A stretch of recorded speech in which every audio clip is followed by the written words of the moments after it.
Au début des années 90, nous avons commencé à réfléchir à isoler certains terroirs. Et là où nous sommes, c'est le lieu-dit Les Barriers. Il nous est apparu dans les années 94-95, il est sorti plusieurs fois à la dégustation. Et par derrière, on avait aussi une idée de vouloir faire du non dosé pour aller au bout de notre démarche. On avait engagé une démarche dans les vignes. On a été certifié bio en 2003.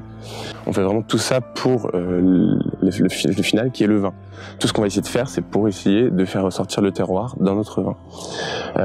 Toujours dans la même idée, encore d'aller plus loin, on se tourne même vers la biodynamie.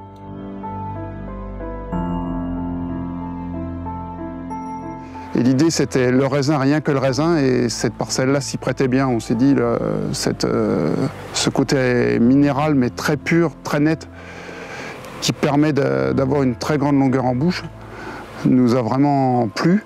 Et depuis 1995, on produit cette cuvée pratiquement tous les ans. Par contre, c'est vrai que comme c'est quelque chose de très délicat, pas monstrueux, on va plutôt favoriser les contenants en bois, mais un peu plus gros. On ne va pas utiliser trop de petits fûts, parce que sinon, l'objectif du bois, c'est quand même que le vin se retrouve avec une belle expression, et si c'est pas pour qu'il soit dominé par quelque chose, il doit avoir sa propre autonomie, et c'est une belle expression. Dans toute la côte des Blancs, de Bergère-les-Vertus jusqu'à Cramant, le terroir est relativement homogène pour son sous-sol. C'est de la craie partout. Et après, ce qui fait la différence de ce terroir ici, c'est déjà qu'il est à mi-coteau, pas trop haut dans le coteau, comme ça il peut avoir le soleil très très tard la nuit, parce qu'ici en Champagne, le soleil on cherche encore, hein, malgré tout ce qu'on peut raconter. Donc si le soir le soleil peut rester le plus longtemps possible, on est très content. Et donc ici c'est vraiment une belle exposition, parce qu'on est à mi-coteau, mais pas trop près du bois, et vraiment on a le soleil du matin jusqu'à très tard le soir.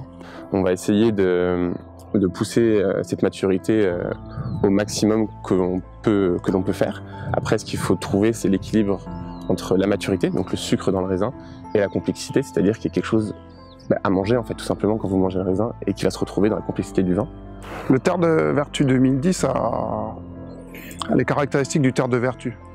C'est complètement idiot de dire ça, mais c'est vrai qu'on retrouvait le Terre de Vertus, parce qu'on sortait de 2009, qui était un millésime assez puissant, alors que Vertus, on aime bien sa délicatesse et son élégance. Et là, sur 2010, on a une vendange bien mûre, mais pas trop mûre, qui nous a vraiment permis d'exprimer cet équilibre avec cette minéralité qui fait les belles longueurs de Terre de Vertus, cette expression très longue.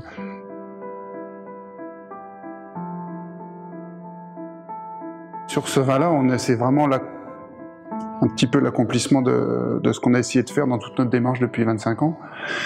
C'est vraiment le vin qui est où il n'y a pas de rideau entre le vin et la vigne. Il n'y a pas de dosage, donc on est directement sur le vin. Et c'est une seule parcelle, un seul cépage, une seule année. Donc c'est tout ce qu'il ne fallait pas faire en Champagne il y a 25 ans.